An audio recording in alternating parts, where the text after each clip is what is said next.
আধার প্রত্যেক ভারতীয়র একটি গুরুত্বপূর্ণ বায়োমেট্রিক নথি। এটি 2010 সালে চালু হয়।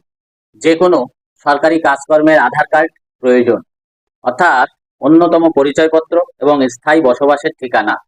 সেই আধারে এত পরিমাণ অপব্যবহার হচ্ছিল যে এসআইআর এ নির্বাচন কমিশন এটাকে কোনো নথি হিসাবে মানতে চায়নি। কিন্তু আপনারা ইতিমধ্যে জেনেছেন যে সুপ্রিম কোর্ট অর্ডার দিয়েছে যে আধারকে প্রয়োজনীয় নথি হিসাবে ব্যবহার করা যাবে। বিহারে যে 65 লক্ষ মানুষের নাম ভোটার তালিকা থেকে বাদ গেছে, তাদের নতুন করে ভোটার তালিকায় তুলবার জন্য এই আধার কার্ডকে দিয়ে অনলাইন তারা করতে পারবে আধার কার্ডের সাহায্যে, এবং আধার কার্ডে নথি হিসাবে জমা দিতে পারবে। সেটা আমাদের পশ্চিমবঙ্গেও চালু হবে। শুধু পশ্চিমবঙ্গে কেন, গোটা ভারতবর্ষে চলবে। তাই এই আধারকে আপনার একটা নতুন নিয়মের বেড়াজালে নিয়ে এলো গভর্নমেন্ট। কি সেই নতুন নিয়ম? কেন আধারকে আপনার নতুন নিয়মের মধ্যে আনা হচ্ছে, সেটা এই নতুন নিয়ম কেন গভর্নমেন্ট চালু করলো সবটা জানাবো। এটা জানার জন্য আপনাকে অবশ্যই ভিডিওটি শেষ পর্যন্ত দেখতে হবে। তা না হলে যে নতুন নিয়মটা গভর্নমেন্ট এনেছে, এটা যদি আপনি সঠিকভাবে পালন না করেন, তাহলে আধারকে এসআইআর এ ব্যবহার করতে হয়তো পারবেন না। কেন? অনেকেই একাধিক আধার ব্যবহার করেন। অনেকের আবার আধারের ছবি এত পুরনো যে অস্পষ্ট বোঝা যাচ্ছে না। ঠিকানা বা জন্ম তারিখ অনেকের ভুল আধারে। আবার এমন কি মৃত ব্যক্তির আধারও সচল দেখা যাচ্ছে। এইসব কারণে গভর্নমেন্ট এই নতুন নিয়ম বা কঠোর নিয়ম চালু করেছে। এই নিয়মটা যদি আপনি অক্ষরে অক্ষরে পালন করেন, তাহলে আধারকে সচল রাখতে পারবেন এবং এসআইআর এ হয়তো নথি হিসাবে দেখাতে পারবেন। আর এই সরকারের এই নতুন নিয়মের ফলে সঠিকভাবে তথ্য রাখা যাবে, ফ্রড কমানো যাবে, আধারকে আরো গ্রহণযোগ্য নথি হিসাবে গ্রহণ করা হবে। কারণ এই নতুন নিয়মের একটা মূল দিক আছে। সে দিকটা কি? একাধিক আধার কার্ড রাখা অপরাধ। প্রথম দিক, একাধিক আধার কার্ড রাখা অপরাধ। অনেকের কাছে একাধিক আধার কার্ড আছে।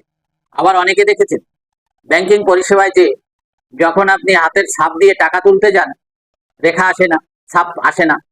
এর জন্য গভর্নমেন্ট করেছে যে আধারকে আপডেট বাধ্যতামূলক করেছে। এই নতুন নিয়মে আধারকে আপডেট বাধ্যতামূলক করেছে।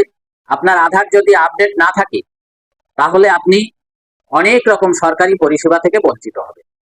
অনেকের আধার কার্ড 2011 সালের থেকে রয়েছে, তা 2010 সালে চালু হয়েছে, কিন্তু 10 সাল 11 সালের আধার কার্ড তুলে রেখেছে, আর সেটাকে আপডেট করেননি।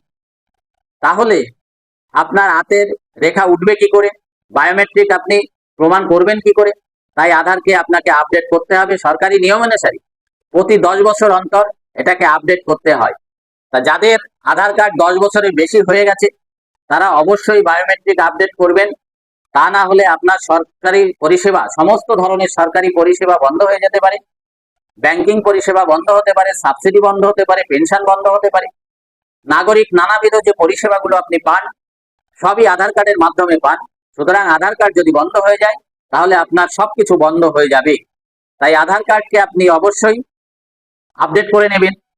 আপনি যদি আপনার আধারটিকে আপডেট না করান, তাহলে ভোটার ভেরিফিকেশন অর্থাৎ এসআইআর যে আসছে পশ্চিমবঙ্গে, সেক্ষেত্রে আপনি আপনার আধারটি নাও গ্রহণযোগ্য হতে পারে, আপনি দেখাতে নাও পারতে পারেন।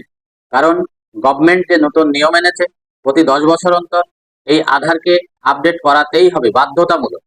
তা না হলে এই নথিটি বন্ধ হয়ে যাবে। সরকারি নির্ধারিত নথি দিয়ে আপনাকে নতুন করে আধার তৈরি করতে হবে। ইতিমধ্যে আপনি শুনেছেন আসামে হেমন্ত বিশ্ব শর্মা বয়স্কদের আধার আর তৈরি করতে দিচ্ছে না, অর্থাৎ বন্ধ করে দিয়েছে। আধার বয়স্কদের আর হবে না, একমাত্র শিশুদের হবে। আর সরকার যে অর্ডার দিয়েছে, সেটা সারা ভারতবর্ষের ক্ষেত্রে একই নিয়ম। সেটা কি হলো? যদি আপনি নতুন করে আধার করতে যান, তাহলে পাসপোর্ট লাগবে, প্যান কার্ড লাগবে, ভোটার আইডি লাগবে, driving licence, banking passbook, etcetera লাগবে। সরকারি যে নির্ধারিত নথি, সেইগুলো শুধু গ্রহণযোগ্য হবে, অন্যথায় আর কোনো কিছু গ্রহণযোগ্য হবে না। তাহলে আপনাকে অবশ্যই 10 বছর অন্তর বায়োমেট্রিক আপডেট করতে হবে।